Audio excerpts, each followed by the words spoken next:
Biology chapter number 4। अगला हमारा organelle है माइटोकॉन्ड्रिया। जैसे कि लास्ट टाइम हमने न्यूक्लियस और राइबोसोम्स के बारे में पढ़ा था, वो दोनों जो हैं वो सेल के अंदर पाए जाने वाले ऑर्गेनेलीज़ हैं। ऑर्गेनेलीज़ होते क्या हैं ये हम लोग फर्स्ट चैप्टर में पढ़ चुके हैं। जब मुख्तलिफ मॉलिक्यूल्स आपस में मिलते हैं तो एक प्रॉपर जो है वो स्ट्रक्चर की फॉर्मेशन होती है जिसको हम लोग ऑर्गेनेली कहते हैं। और एक सेल के अंदर पाए जाने वाले डिफरेंट ऑर्गेनेलीज़ का डिफरेंट फंक्शन होता है। हर एक ऑर्गेनेली अपना अपना फंक्शन परफॉर्म करके तो सेल को मेंटेन करवाता है। इस तरह से अब यहाँ पे हम लोग बात करेंगे माइटोकॉन्ड्रिया की। ये भी आपने जो है वो लॉन्ग क्वेश्चन में ही करना है। ज़्यादातर जितने भी ऑर्गेनेलीज़ हैं वो लॉन्ग में हैं, शॉर्ट में वो मैं आपको शॉर्ट में बताता जाऊँगा। तो माइटोकॉन्ड्रिया में पहले आपने डेफिनेशन या फिर हेडिंग बना लें आप इंट्रोडक्शन की।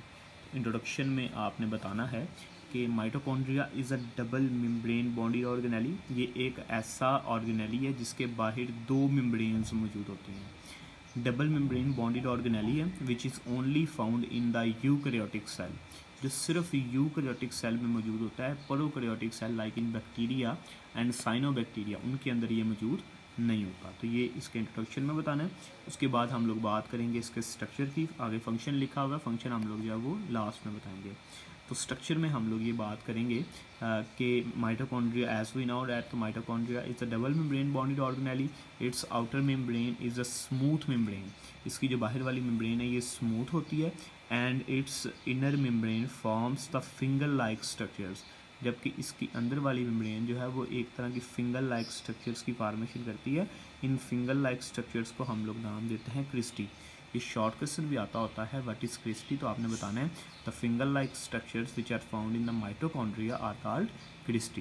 ये क्रिस्टी क्यों बनाते हैं? ताकि सरफेस एरिया जो है वो इंक्रीज़ हो जाए, जो केमिकल रिएक्शंस जो काम है माइटोकॉन्ड्रिया का वो ज़्यादा और ज़्यादा अच्छे से कर सके।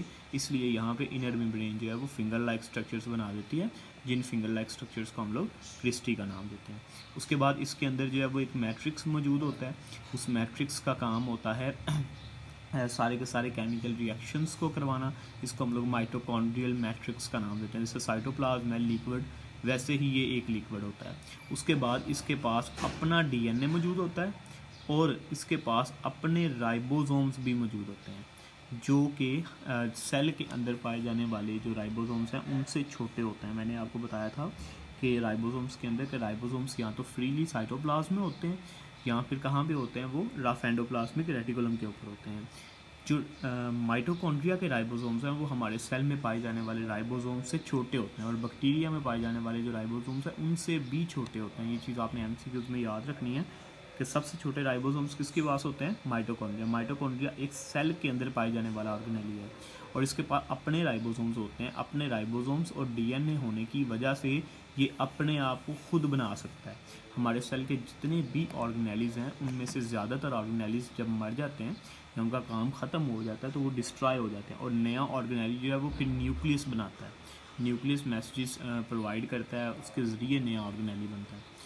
लेकिन माइटोकॉन्ड्रिया एक ऐसा ऑर्गेनेली है जिसके पास अपना डीएनए और अपने राइबोसोम्स होते हैं। अपना डीएनए और राइबोसोम्स होने की वजह से इसको हम लोग कहते हैं इट्स सेल्फ रेप्लिकेटिंग ऑर्गेनेली। अपने आप को खुद बना सकता है ये ऑर्गेनेली। तो ये इसके स्ट्रक्चर में कुछ बातें बतानी है। उसके बाद हम लोग इसके फंक्शन की बात करेंगे कि माइटोकॉन्ड्रिया का फंक्शन होता है it do the aerobic respiration. ये जो है वो एरोबिक रेस्पिरेशन करता है। एरोबिक रेस्पिरेशन का मतलब ये है कि कार्बन हाइड्रोजन के दरमियान जो बॉन्ड्स होते हैं ग्लूकोज के अंदर, ये ऑक्सीजन की मौजूदगी में टूटते हैं। चैप्टर नंबर 7 में हम लोग ये डिटेल से पढ़ेंगे एरोबिक रेस्पिरेशन के बारे में।